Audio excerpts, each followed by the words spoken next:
Olá a todos, o meu nome é Pedro Felício e sejam bem-vindos a mais um vídeo do canal Board Games Herald. Este é mais um Meeple News, as notícias de board games de topo. Estas são as notícias de julho de 2023 e vamos já começar com as notícias nacionais. Julho foi o mês das finais dos principais torneios de board games de Portugal e foi então o final do torneio de Catan e a final do torneio de Carcassonne.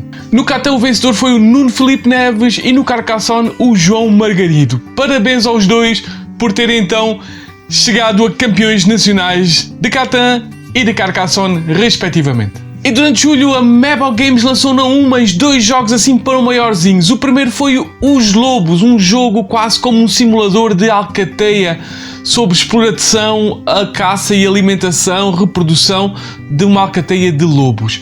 E o segundo, já mais para o final do mês, foi o Mac a Dream, um jogo originalmente da Blue Orange Games e que então é um jogo sobre a alocação de trabalhadores numa fábrica de fazer sonhos para robôs. Sem dúvida um conceito interessante e um bocado, talvez, até atual. Um super curioso anúncio para todos aqueles que gostam de jogos de tabuleiro, mas ir um pouco mais além, é que durante o período de 5 a 15 de agosto em Évora vai haver uma exposição alargada de ilustração de board games. É isso mesmo, através e dinamizada pela Para Além de Digital. Esta é então uma exposição que vai decorrer no Inatel da cidade de Évora, onde vão estar expostos lindas ilustrações que estão espalhadas por muitos jogos e com artistas como o Vincent Dutré, o Miguel Coimbra, entre outros. Sem dúvida, bastante curioso e que vos faz, sem dúvida, vir a esta cidade que é bastante bonita. Durante julho foi o mês do anúncio dos já super famosos e icónicos e os Spiel des Jahres. E começou então com o Kinder Spiel des Jahres, que foi dado ao Mysterium Kids, ao Kenner Spiel des Jahres, que foi dado ao Challengers, e ao Spiel des Jahres, ao jogo do ano, que foi dado ao Dorf Romantic. Sem dúvida, umas escolhas interessantes para este já mais que icónico prémio. Outros prémios também dados durante julho foram os prémios austríacos, os Spiel des Spiel. É verdade, então o Spiel des Spiel tem mais rúbricas que o Spiel des Jahres, tem na mesma o Spiel der Spiel, o jogo do ano, que foi o Café Gato, é verdade.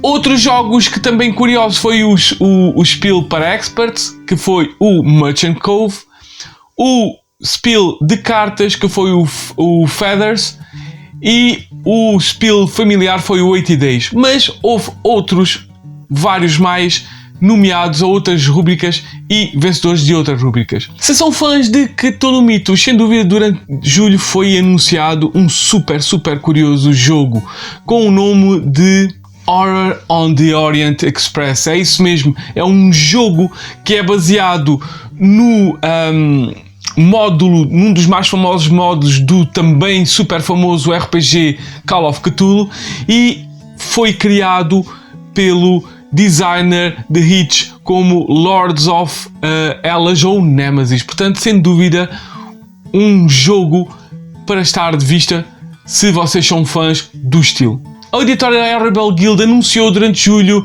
dois jogos. O primeiro foi Sunrise Lane.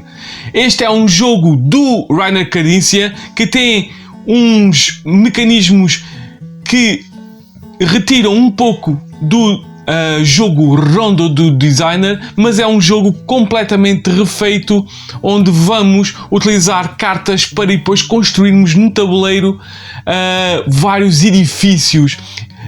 É um city builder muito bonito, porque vamos ter peças de plástico grandes que até podemos construir umas por cima das outras em altura. Sem dúvida, um jogo bastante interessante, este Sunrise Lane. O outro foi o Quicksand, da mesma dupla designers que fez o Potion Explosion ou o Dragon Castle. Portanto, é um jogo em tempo real para ver se conseguimos resolver vários puzzles que têm a ver com areias movediças, mecanismos, portanto, um jogo para aqueles que gostam desta dupla de designers, que sem dúvida traz grandes jogos e de jogos party games de dedução e puzzle solving. Durante julho, a Deep Print Games anunciou um curioso jogo chamado Match of the Century. Este é um jogo baseado no super famoso confronto de xadrez do Bobby Fischer e do campeão mundial nessa altura, campeão soviético, Boris Spassky. Portanto, este é um jogo que na verdade não é um jogo de xadrez, não vamos jogar xadrez, vamos usar cartas, portanto é um jogo com um motor de cartas. Essas sim vão dizer que tipo de jogadas de xadrez é que vão ser utilizadas por os vários jogadores num confronto de 1 para 1. A Talent Strike Studios anunciou um super curioso jogo chamado Java Express. Este é um jogo mais pesado e económico, mas pelo designer do Calico e do Verdant. Portanto, vamos ver como é que ele safa com jogos pesados. Este é um jogo onde vamos ser empreendedores de café, isto é, vamos plantar, colher café durante o século XIX no Sudoeste Asiático, de um designer que sem dúvida já deu boas provas de jogos mais leves, mas creio que consegue também fazer um jogo pesado para este Java Express. Uma curiosa notícia durante julho foi que o jogo Calimala, o jogo que trouxe o Fábio Lupiano para a ribalta, vai ser reeditado com uma edição super deluxe com ilustrações do Ian O'Toole e componentes totalmente renovados para este jogo, que parece que merece, porque é adorado por muito boa gente. Portanto, se não tem ou querem uma edição super deluxe, vem aí o Calimala. Boas notícias para todos os fãs do desenho da animação Invincible, da Amazon e da Skybound Entertainment, já que a Direwolf Digital, que sem dúvida traz enormes e ótimos jogos, como a série Clank, entre outras, vai trazer então o Invincible Superhero Building Game.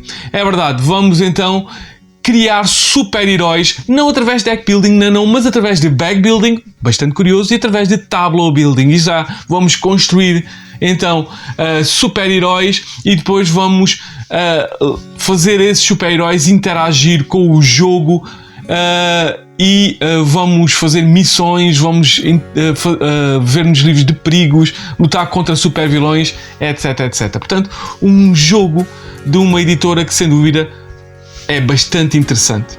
Possivelmente a notícia que mais fez impacto durante julho e que para muitos foi uma surpresa, inclusive para mim, foi o anúncio do Everdell Far Shore. É exatamente isso. Este Everdell Far Shore da Sterling Games veio de surpresa e não era uma expansão como parecia ser inicialmente. Não é um jogo novo da franquia do Everdell.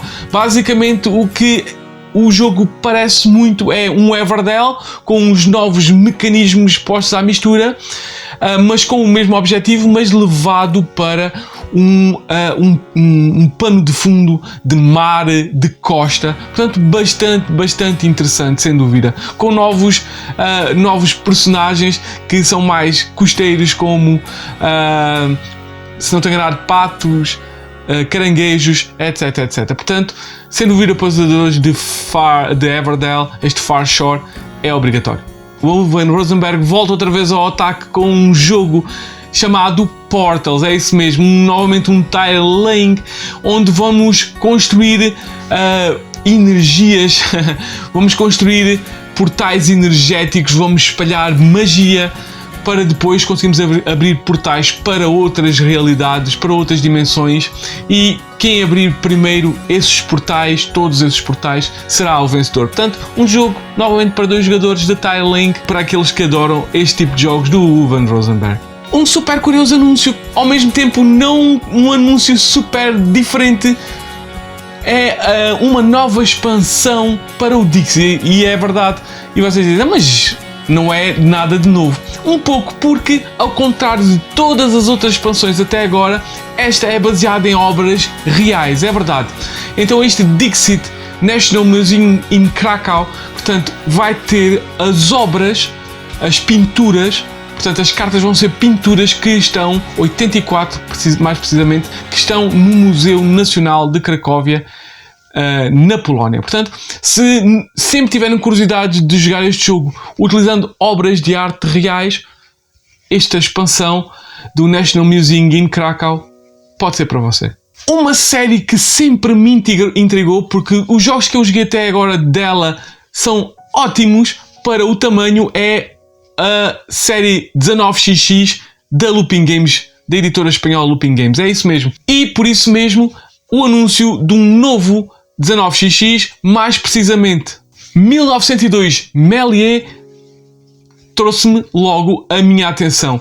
E este é então um jogo baseado no cinematógrafo, num dos primeiros filmes de todos, mesmo filme, e foi o primeiro filme, se não estou enganado, de ficção, que tem a ver com a obra do Júlio Verne, Da Terra à Lua. Portanto, este foi então o primeiro filme com efeitos especiais, e é exatamente isso que temos de fazer. Temos que recriar este filme. Temos que fazer então a produção deste filme utilizando um mecanismo de alocação de trabalhadores.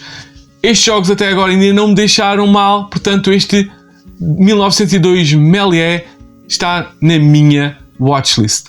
E já no final de julho foi anunciado um ótimo jogo, pelo menos um jogo que chama a atenção muito boa gente, porque vem com o selo de qualidade da Board & Dice e com os designers David Turci e Simone Luciani, e tem por nome Nucleum. É verdade, este jogo então, desta dupla de designers que já tem no seu portfólio inúmeros jogos euros pesados, médios pesados, que faz a delícia de muito boa gente, onde já fizeram vários jogos da série T. Esta não é a série T porque é Nucleum e não tem a ver com civilizações ancestrais, mas é um jogo passado numa terra alternativa, onde a era nuclear veio mais cedo, veio durante a época vitoriana. Portanto, é um jogo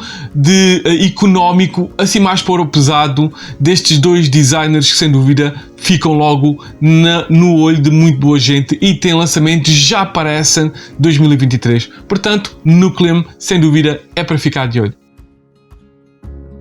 E começamos o crowdfunding, os destaques de crowdfunding com o Fighting Fantasy Adventures. É isso mesmo, Martin Wallace volta ao ataque com uma recriação dos famosos livros de escolher uma aventura, de aventuras fantásticas em formato board game.